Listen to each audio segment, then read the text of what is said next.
Let's be clear. Weakness isn't something you're born with. It's something you accept. It's a mindset, a habit, and worst of all, an excuse.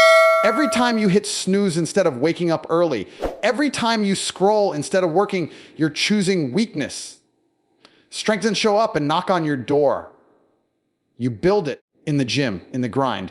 In the silence when no one's watching. Winners, they choose strength. They look at failure, laugh, and keep pushing. Losers, they fold, cry, and blame the world. The world respects power. It respects dominance. No one's coming to save you. No one cares about your tears. You've got two choices: stay weak and invisible, or become strong and unstoppable. Every day you wake up, you're making that decision. Weakness is a mindset, not a condition. It's not something stamped into your DNA. It's not inherited. It's not given to you by the universe or your parents or your environment. Weakness is simply a state of mind, one you've allowed to grow through repetition, excuses, and comfort. And the worst part, most people don't even realize they've chosen it. They walk around acting like they're powerless, like the world owes them something, when in reality, the only thing holding them back is the soft mentality they've been feeding their entire lives. Look around. People worship comfort. They chase ease like it's the holy grail. Comfortable job, comfortable meals, comfortable conversations. And where does that lead them? Nowhere. They get weaker, softer, lazier. The truth is, your mind adapts to what you feed it. You keep feeding it comfort, you'll never know what you're capable of. Weakness becomes the default setting because it requires no effort. It's easier to quit. It's easier to cry. It's easier to say, I can't, than to say, I will. That's the mindset difference. That's the battlefield right between your ears. People like to pretend they're stuck, like they have no choice. I was born poor. I have anxiety. I wasn't raised right, and on it goes. That's not weakness, that's life. Everyone's dealt a hand, some better, some worse. But weakness is when you look at your hand and fold before the game even starts. That's the choice. You chose not to fight. You chose to feel sorry for yourself. You chose to hide behind labels and stories instead of rewriting them. Strength is when you stand up, despite the odds, and say, this isn't going to be my life. That mindset alone separates lions from sheep. Society doesn't want you to understand this. They want you dependent, emotional, and compliant. Weakness is profitable for them. If you believe you're helpless, you'll buy the lies they sell, the pills, the distractions, the toxic comfort zones. They want you soft, docile, predictable. A man who believes his weakness is permanent is easy to control. But when you realize weakness is just a belief system you've accepted, suddenly the leash breaks. You become dangerous. You become ungovernable. The strongest people, weren't born different. They made different decisions. They trained their minds like they trained their bodies. They built mental calluses by walking through fire, by doing hard things when they didn't feel like it. They rejected the victim mindset and took full ownership. That doesn't mean they didn't suffer. They suffered more than most. But suffering with purpose turns into power. Weakness runs from pain. Strength transforms it. If you're always running from discomfort, you're signing a lifelong contract with mediocrity. Your thoughts dictate your actions. Your actions dictate your habits. Your habits shape your identity. And identity is everything. If you keep thinking like a loser, acting like a loser, avoiding struggle like a loser, guess what? You become one. Not because life forced you to, but because you programmed yourself to stay weak. It's self-inflicted failure, disguised as fate. But the good news, it's reversible. The moment you accept that weakness is mental, not physical, not genetic, not circumstantial, you regain control. Discipline destroys weakness. Every time you do something hard, something your soft inner voice tells you to avoid, you crack the mental cage that weakness lives in. It could be as simple as waking up early, lifting heavier, speaking your mind, or refusing to quit. These acts of rebellion against weakness aren't just tasks. They are statements. Statements to yourself that you're not going to be ruled by emotion, by fear, or by the lies of society.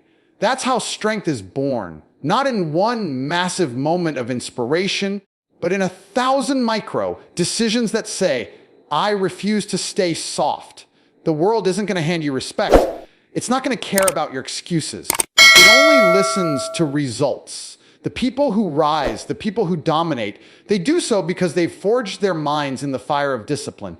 They understand weakness is a trap. It lures you in with comfort, but it leaves you empty. Once you realize it's just a mindset, just a way of thinking, then you understand the power you've always had. Most just never use it. They fear failure more than they hate weakness. That's why they lose.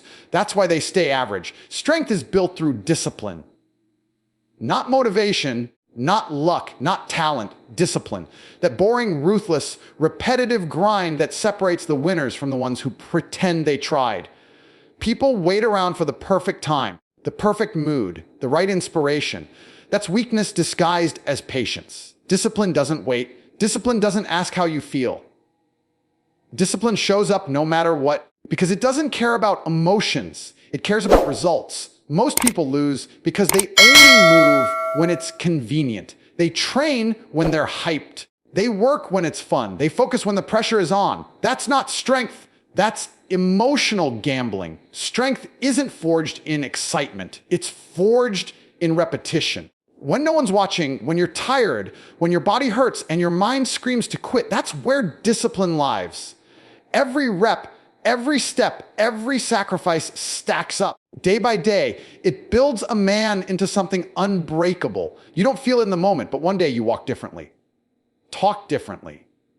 You command respect without saying a word. People chase comfort and expect strength.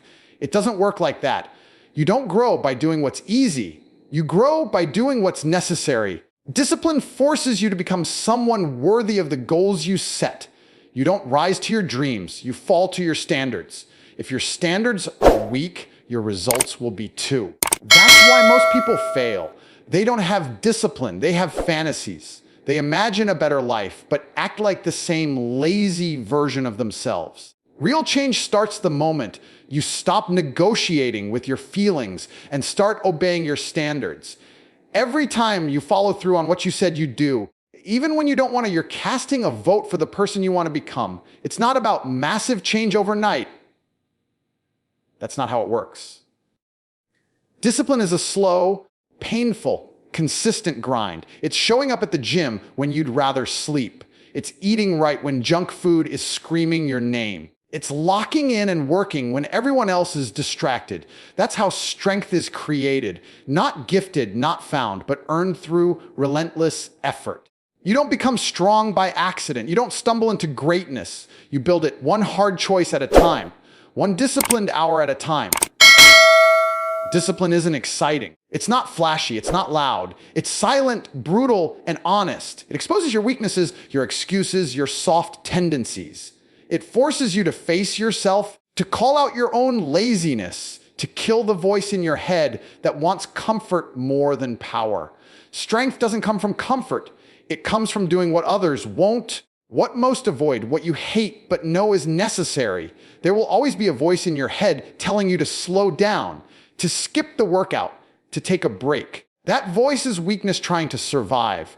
Discipline is the sword you use to silence it. It's the shield that protects you from regret.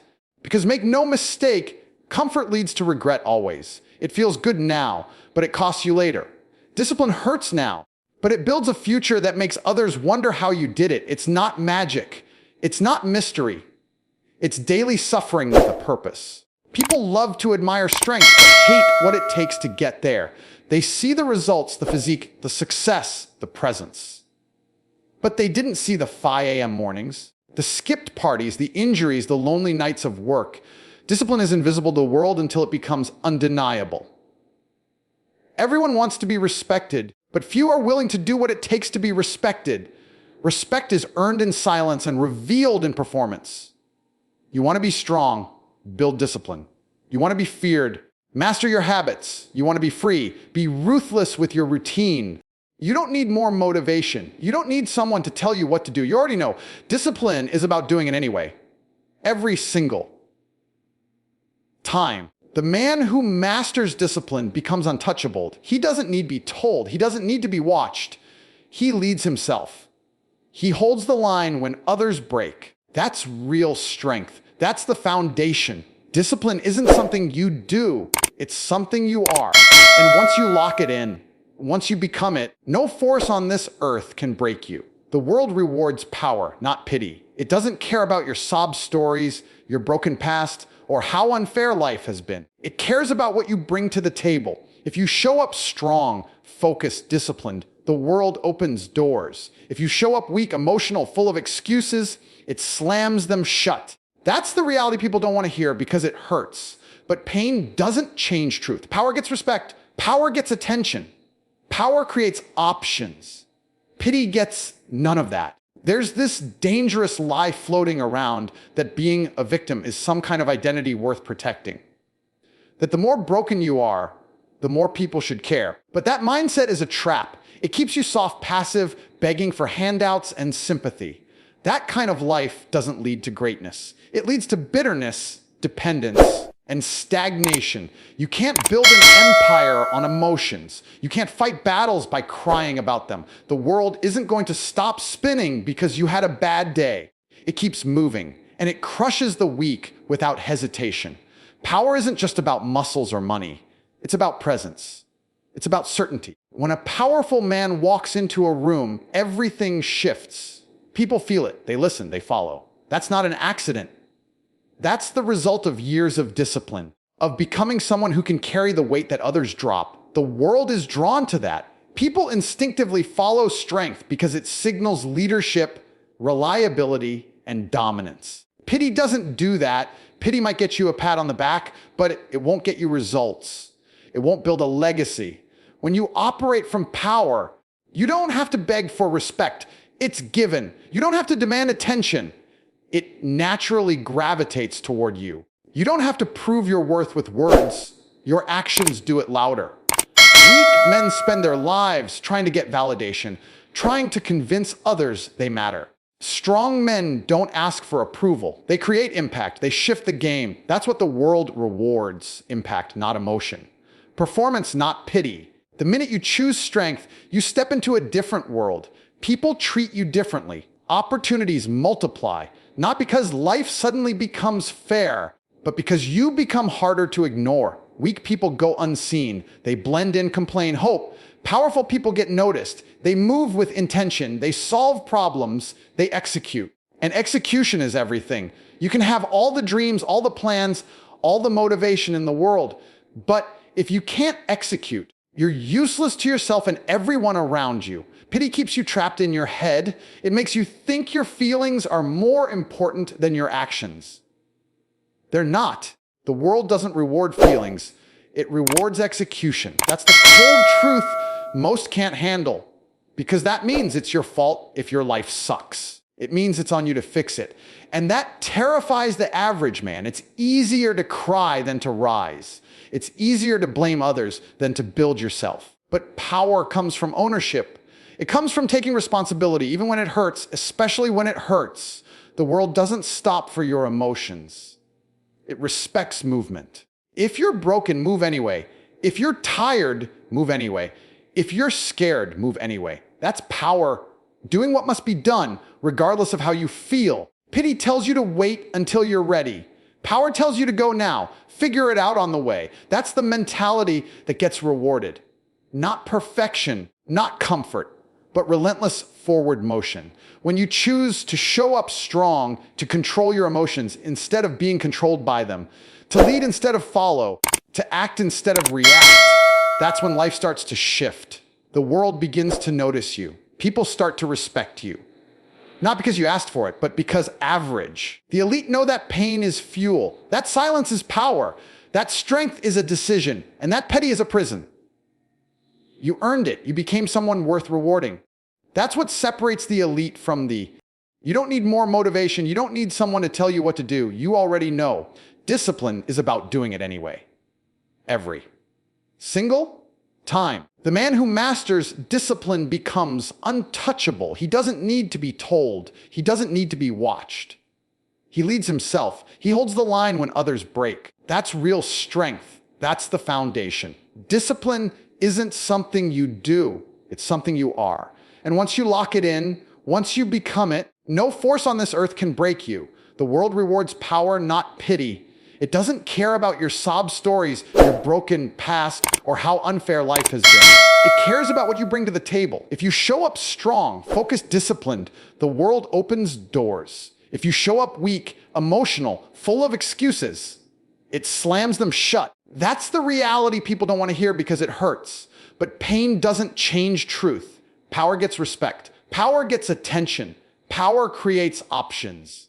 Pity gets none of that. There's this dangerous lie floating around that being a victim is some kind of identity worth protecting. That the more broken you are, the more people should care. But that mindset is a trap. It keeps you soft, passive, begging for handouts and sympathy. That kind of life doesn't lead to greatness. It leads to bitterness, dependence, and stagnation. You can't build an empire on emotions. You can't fight battles by crying about them. The world isn't going to stop spinning because you had a bad day. It keeps moving, and it crushes the weak without hesitation. Power isn't just about muscles or money. It's about presence. It's about certainty. When a powerful man walks into a room, everything shifts. People feel it. They listen, they follow. That's not an accident. That's the result of years of discipline, of becoming someone who can carry the weight that others drop. The world is drawn to that. People instinctively follow strength because it signals leadership, reliability, and dominance. Pity doesn't do that. Pity might get you a pat on the back, but it won't get you results. It won't build a legacy. When you operate from power, you don't have to beg for respect. It's given. You don't have to demand attention. It naturally gravitates toward you. You don't have to prove your worth with words. Your actions do it louder. Weak men spend their lives trying to get validation, trying to convince others they matter. Strong men don't ask for approval. They create impact. They shift the game. That's what the world rewards. Impact, not emotion. Performance, not pity. The minute you choose strength, you step into a different world. People treat you differently. Opportunities multiply. Not because life suddenly becomes fair, but because you become harder to ignore. Weak people go unseen. They blend in, complain, hope. Powerful people get noticed. They move with intention. They solve problems. They execute. And execution is everything. You can have all the dreams, all the plans, all the motivation in the world. But if you can't execute, you're useless to yourself and everyone around you. Pity keeps you trapped in your head. It makes you think your feelings are more important than your actions. They're not. The world doesn't reward feelings. It rewards execution. That's the cold truth most can't handle, because that means it's your fault if your life sucks. It means it's on you to fix it. And that terrifies the average man. It's easier to cry than to rise. It's easier to blame others than to build yourself. But power comes from ownership. It comes from taking responsibility even when it hurts, especially when it hurts. The world doesn't stop for your emotions. It respects movement. If you're broken, move anyway. If you're tired, move anyway. If you're scared, move anyway. That's power, doing what must be done, regardless of how you feel. Pity tells you to wait until you're ready. Power tells you to go now, figure it out on the way. That's the mentality that gets rewarded.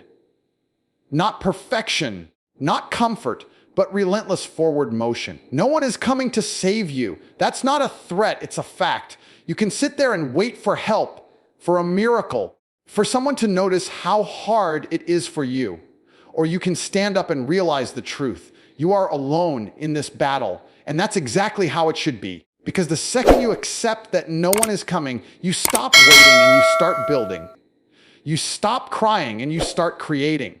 You stop begging for a way out, and you start carving one with your bare hands. People love the fantasy of rescue. They want someone to see their struggle, pull them out, make it all easier. They think the right relationship, the right mentor, the right timing will somehow fix everything they've been avoiding. But that's not how life works.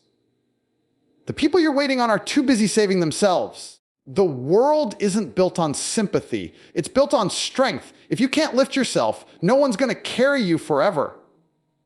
Maybe they'll help once. Maybe they'll care for a moment. But when it's time to get serious, when the pressure is on, you're going to be the one who has to act. You can't outsource your grind. You can't hire someone to suffer for you. You can't delegate discipline, consistency, or character. These things must be earned through your own blood, sweat, and choices.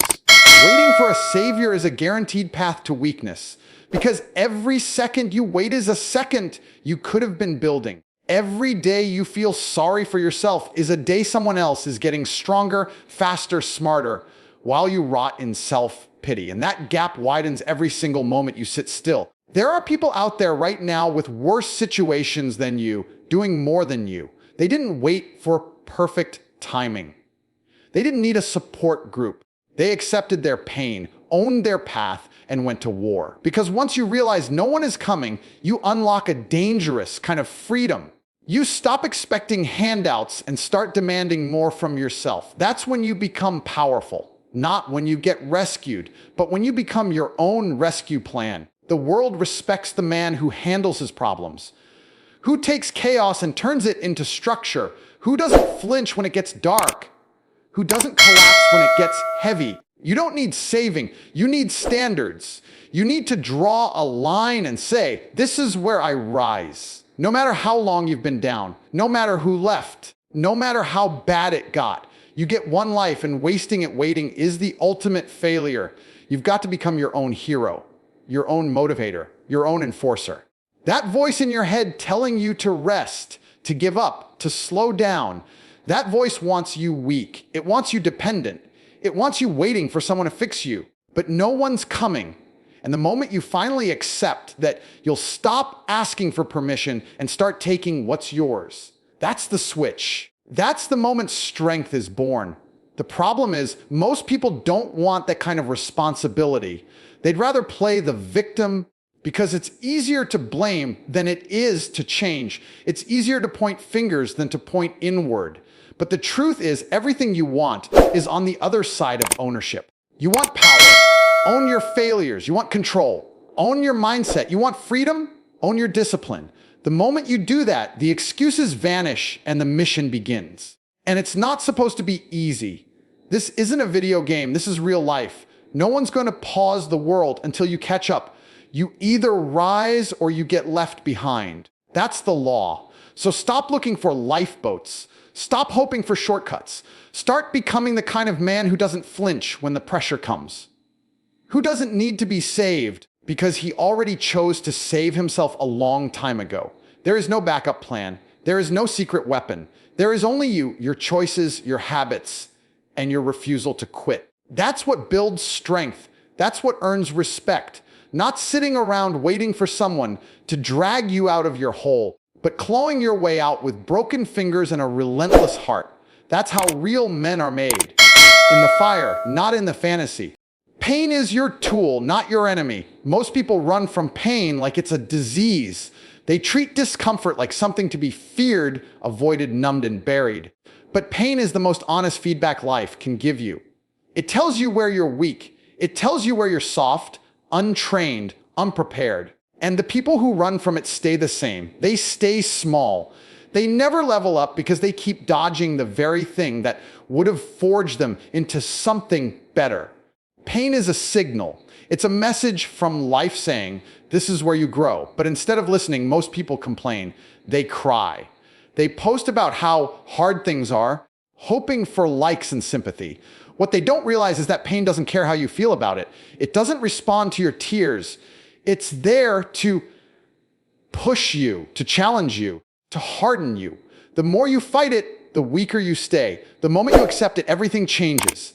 Because now, instead of running, you start learning. You start adapting. You start becoming. You can either let pain break you or let it build you. That's the choice every man faces. Most fold, they get hit once and they tap out. Life throws a punch and they act like it's the end. But pain was never meant to end you. It was meant to awaken you. Pain is the teacher that never lies. It doesn't flatter you. It doesn't sugarcoat reality. It tells you exactly where you're lacking, and then it dares you to do something about it. You can ignore it and stay where you are, or you can use it and become something rare. The gym is pain, discipline is pain, sacrifice is pain. But look at what they create: strength, clarity, power. There's no success without suffering.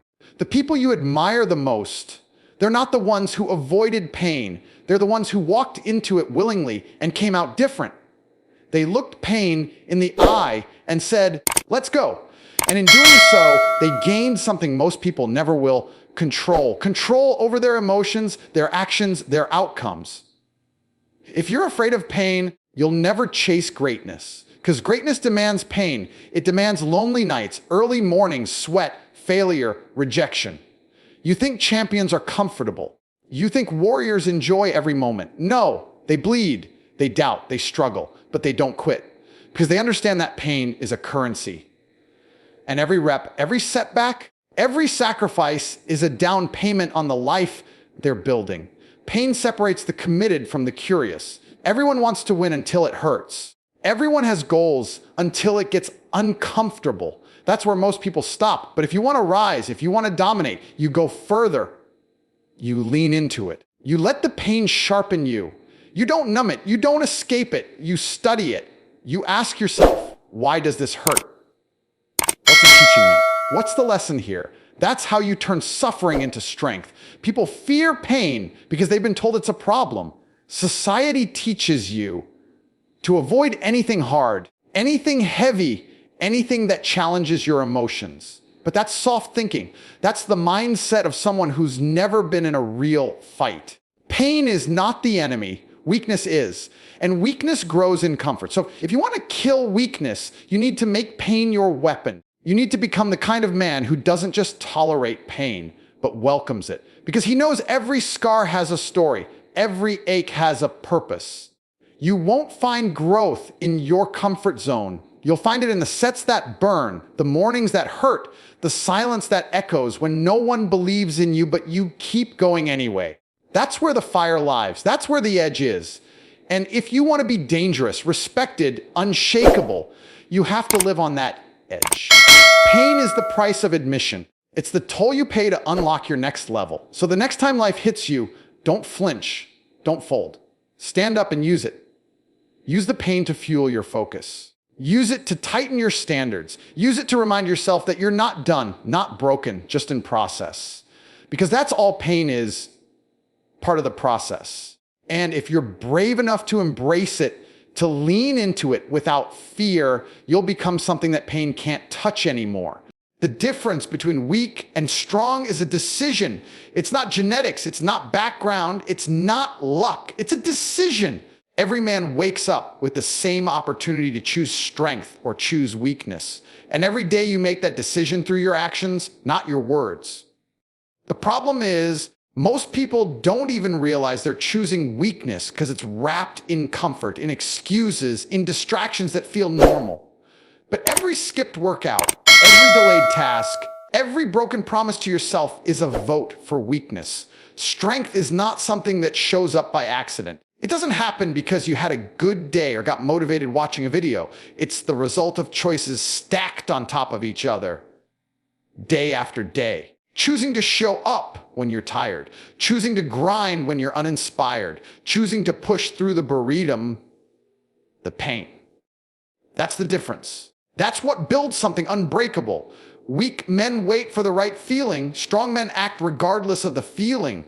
Weakness is always the easier path. It's the path of least resistance. It's the decision to stay in bed, to avoid the mirror, to ignore the truth. And the world is full of systems designed to make that path feel acceptable. Cheap dopamine, fast food, endless entertainment. All of it is designed to keep you weak, distracted, numb, because a weak man is easy to control.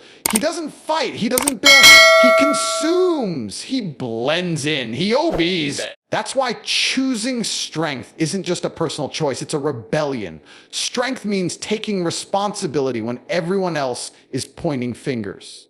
It means owning your flaws and fixing them, not crying about them. It means carrying weight that others avoid. It means leading when no one's following yet. Every strong man was once weak, but he decided that weakness wasn't going to define him. He decided that no matter how many times he failed, he would get up. That's the decision. Not to never fall, but to never stay down, to never accept less than what he knows he's capable of. People talk about mindset like it's some mystical thing. But mindset is just a reflection of your decisions. You choose whether you respond or react, whether you build or break, whether you focus or scroll. And those decisions shape your identity. A strong mindset isn't born, it's forged through discomfort, through discipline, through deliberate rejection of the easy path. That's why you see weak men falling apart over criticism or struggle, because they've never built themselves through adversity. They've only coasted through comfort. Every man has a voice inside him that knows what he should be doing. That voice that whispers, go train, finish the task, get up earlier, push harder. But weak men ignore that voice until it goes silent. Strong men obey it even when it's inconvenient, even when it hurts. That obedience, not to the world, not to others, but to your own potential, is what separates those who make it from those who talk about making it. You either build habits that strengthen you or habits that slowly kill you. There is no neutral. Choosing strength isn't about having all the answers. It's about taking action anyway. Moving forward even when the outcome isn't guaranteed. Weak men want certainty. They want comfort. They want someone else to take the first step. Strong men take the step without permission. They understand that progress is messy, painful, and slow. But it's theirs. They own it. And with every hard decision, every delayed gratification, every time they do what others won't, they become more dangerous, more valuable, more unstoppable. The man who chooses strength every day becomes something different. He becomes a standard. He becomes the guy others look to when everything falls apart. Because he doesn't panic. He doesn't fold. He doesn't make excuses. He handles it. That kind of presence doesn't come from talent. It comes from relentless choice. To show up strong, to speak with clarity, to act with purpose. It's not loud, it's not flashy, it's consistent. That's what makes it powerful. That's what makes it rare. So if you're not where you want to be, if you're tired of being ignored, disrespected, forgotten, look at your choices. Look at the way you show up for yourself every day. Because strength isn't a title you're given, it's a lifestyle you choose. You choose it in the morning, in the gym, in the silence when no one's watching. You choose it when it'd be easier not to. And the more you choose it, the more you become it.